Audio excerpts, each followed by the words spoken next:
मित्रों नमस्कार।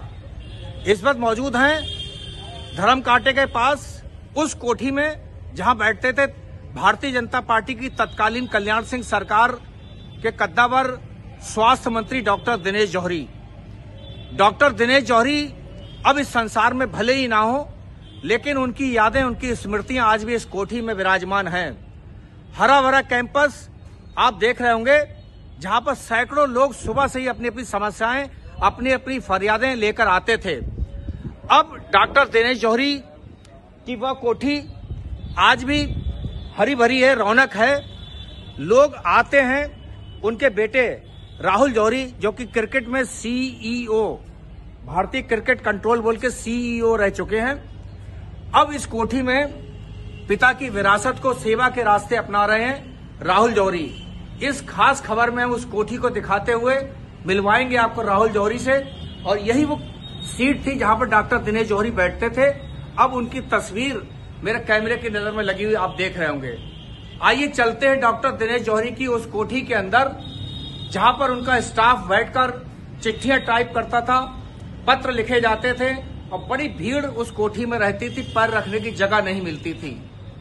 अब बरेली शहर के लोग चाहते हैं कि डॉक्टर दिनेश जौहरी के सुपुत्र, होनहार, देश की नामचीन हस्ती राहुल जौहरी उनके सेवा कार्यों को आगे बढ़ाएं। आइए इस खास खबर में मिलते हैं राहुल जौहरी से और सुनते हैं राहुल जौहरी की भी बात। जुड़े रहिए हमारे साथ और देखते रहिए हमारी खास रिपोर्ट। यही वो कमरा है जहां डॉक्टर दिनेश जौहरी बैठते थे और इस कमरे के अंदर मैं आपको लेके चल रहा हूं। यहां पर सतीश रोहतगी जी बैठते थे और भी स्टाफ बैठता था, पत्र टाइप होते थे। डॉक्टर दिनेश जौहरी के सुपुत्र आप देख रहे हैं लैपटॉप पर बैठे हुए हैं, काम कर रहे हैं और अभी भी वो सेवा कार्यों में डॉक्टर दिनेश जौहरी की विरासत को आगे बढ़ा रहे हैं। क्या कार्य कर रहे हैं, कैसे कर रहे हैं, कैसे बरेली के लोगों की सेवा के लिए उनके मन में भाव है, इन सब मुद्दों पर बात करते हैं राहुल जौहरी साहब से। राहुल जी, मेरे दर्शक आपको देख रहे हैं और अब इस समय आप बरेली में हैं। क्या कर रहे हैं इस समय आजकल? क्या सोचा आपने बरेली वासियों की सेवा के लिए? इस वक्त तो हमारा जो मेन काम है वो बरेली में जौहरी फाउंडेशन हम चला रहे हैं और जौहरी फाउंडेशन के माध्यम से बरेली की जो भी सेवा हम कर सकते हैं उसमें हम लोग। मित्रों, खास मुलाकात कार्यक्रम के तहत आज इस कार्यक्रम में हम आपको मिलवाने जा रहे हैं राहुल जौहरी साहब से, जो भारतीय क्रिकेट कंट्रोल बोर्ड में सीईओ रह चुके हैं और कई बड़े चैनल में आपके पास बड़ी महत्वपूर्ण जिम्मेदारियां रही हैं। बरेली में आज हमारी मुलाकात उनसे हो रही है। आपके पिताजी उत्तर प्रदेश सरकार में स्वास्थ्य मंत्री रहे थे। राहुल जी, मेरे दर्शक आपको देख रहे हैं और आपसे बहुत उम्मीदें बरेली वासियों को भी हैं। आपके सर्वप्रथम जानना चाहेंगे, प्रारंभिक शिक्षा दीक्षा कहाँ हुई थी और कब आप राजकीय सेवाओं में पहली बार कहाँ पर आए थे? राहुल जी। तो मेरे पढ़ाई तो नैनीताल में शेरवुड कॉलेज में हुई। मैं जब 9 साल का था तब बोर्डिंग स्कूल चले गया था और क्लास 3 से क्लास 12 तक नैनीताल में पढ़ा। उसके बाद मैं बरेली आया और बरेली कॉलेज से बीएससी किया मैंने।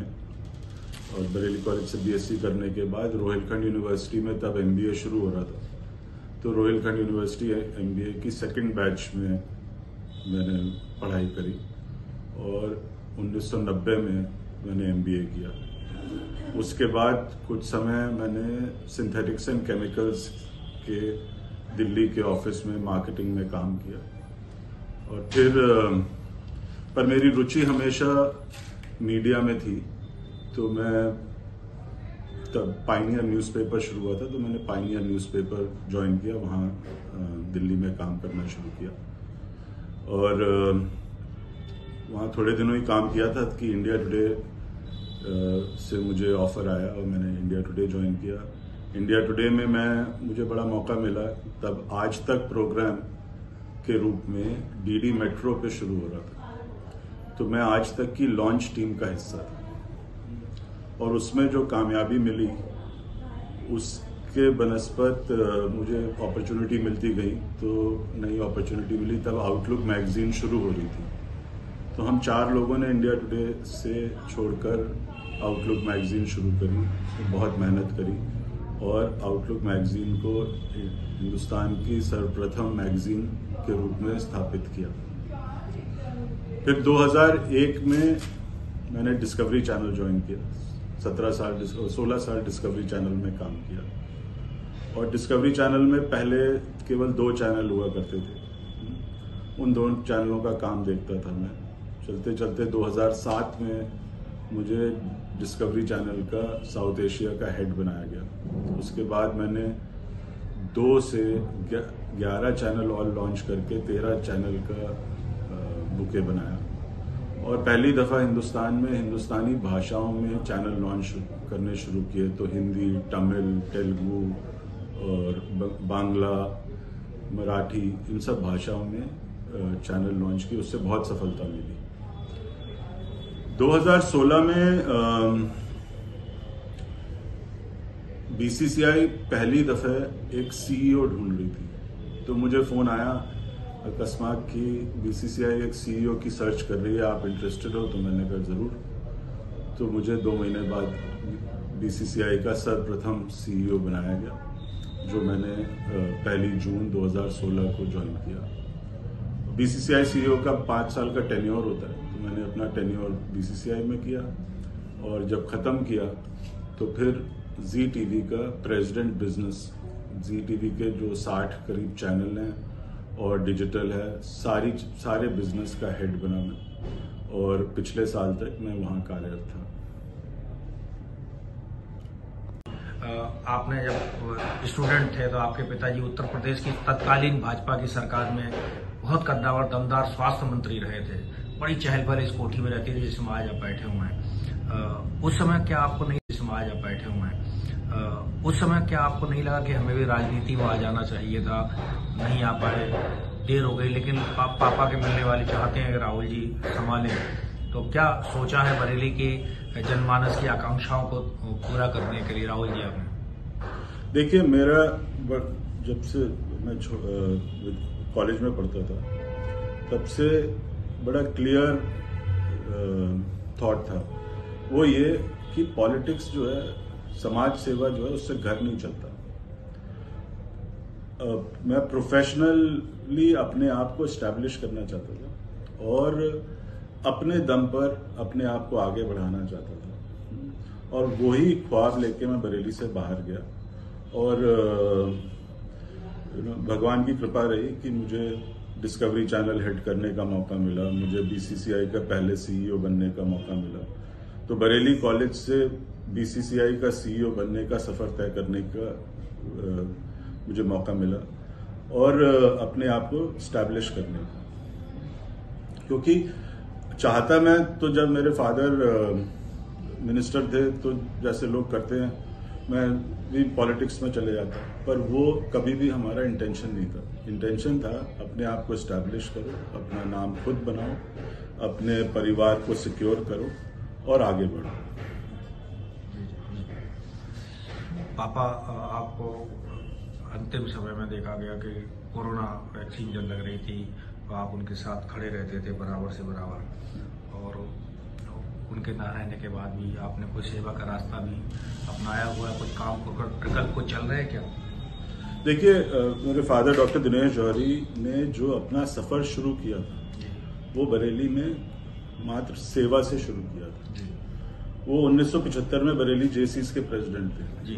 उस समय हजियापुर में आग लग गई थी, पूरा हजियापुर जल गया था। उन्होंने बरेली में घर घर से चंदा इकट्ठा किया, कहीं से ईंटें ली, कहीं से सीमेंट लिया, कहीं से कपड़े लिए, कहीं से बर्तन लिए और पूरे हजियापुर को दोबारा बसाया। उसके लिए, इस काम के लिए उनको इंटरनेशनल जेसीस का कैलिफोर्निया गोल्डन स्टेट अवार्ड मिला, जो वर्ल्ड जेसीस का उच्चतम पुरस्कार था। और उसके बाद उन्होंने जेसीस के बाद लायंस क्लब वगैरह में, इंडियन मेडिकल एसोसिएशन में बड़ा काम किया। यहाँ आईएमए हॉल है, ब्लड बैंक है, ये सब उन्हीं ने बनवाया। तो उनका हमेशा से फर्स्ट प्रायोरिटी सेवा की रहती थी। उन्होंने हम लोगों को, मेरी दोनों बहनों को, मुझे, हमारे बच्चों को, सबको यही सिखाया कि सेवा की जो भावना है और जो काम हमारे परिवार में हुआ है उसको आगे बढ़ाते रहो।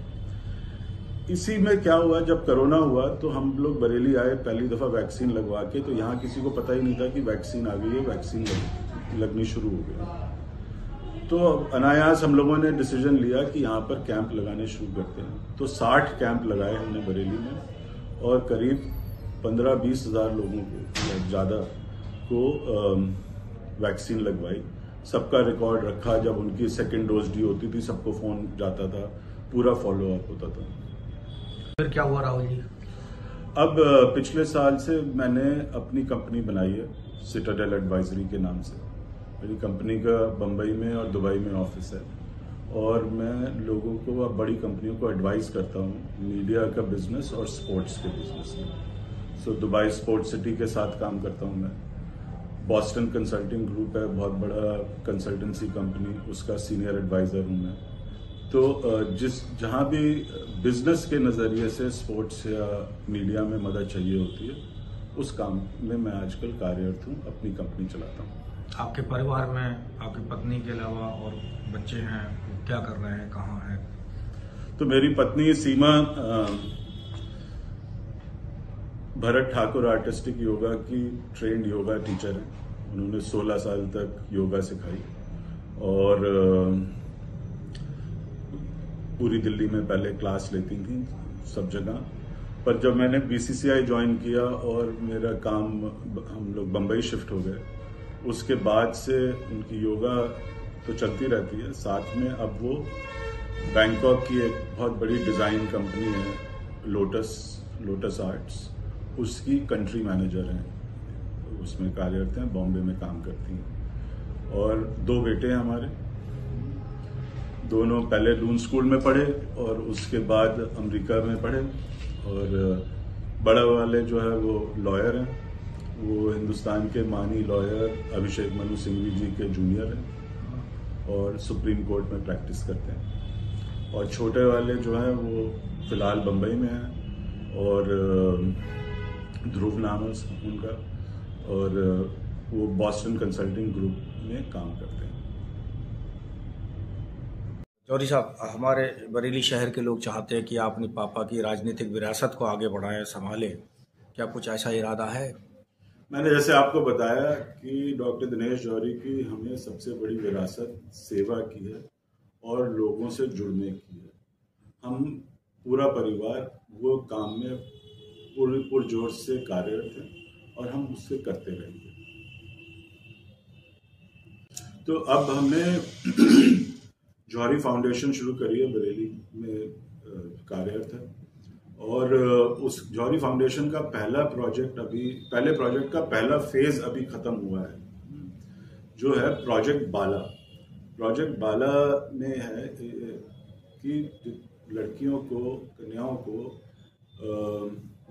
रीयूजेबल मेंस्ट्रुअल पैड बांटना, उनको उसकी अवेयरनेस देना, जो यहाँ बरेली में जितने हेल्थ वर्कर्स हैं उनको ट्रेन करना, ये पूरा काम है। तो उस फेज 1 में हमने 10,000 लड़कियों को बरेली में रीयूजेबल 1 साल की रीयूजेबल किट दी है और सबको इसकी अवेयरनेस फैलाई है। अभी फिलहाल पहले चरण का इवैल्यूएशन चल रहा है कि क्या काम है। तो उस फेज 1 में हमने 10,000 लड़कियों को बरेली में रीयूजेबल 1 साल की रीयूजेबल किट दी है और सबको इसकी अवेयरनेस फैलाई है। अभी फिलहाल पहले चरण का इवैल्यूएशन चल रहा है कि क्या चीजें ठीक रही, क्या चीज हम बेहतर कर सकते हैं, और अगले फेज की प्लानिंग चल रही है। और इस साल मुझे उम्मीद है कि मॉनसून के बाद हमारा सेकंड फेज शुरू होगा, जो इससे और कहीं ज्यादा बड़ा होगा। राहुल जौहरी को आप मेरे कैमरे में देख रहे होंगे, उनके पिताजी की तस्वीर, और साथ में ये वो तस्वीरें हैं जो राहुल जौहरी के कद को दर्शाती हैं। विराट कोहली के साथ तस्वीर, राहुल जौहरी साहब के विराट कोहली किसी परिचय के मोहताज नहीं, सचिन तेंदुलकर के साथ तस्वीरें हैं। ऐसे बहुत देश और विदेश के खिलाड़ियों के साथ सबसे खास ये तस्वीर प्रधानमंत्री नरेंद्र मोदी से हाथ मिलाते हुए राहुल जौहरी, और ये उनके माता पिता की तस्वीर है, डॉक्टर दिनेश जौहरी और उनकी माता जी की। ऐसी बहुत सारी यादें इस ड्राइंग रूम में यादें ताजा करती हैं डॉक्टर दिनेश जौहरी की।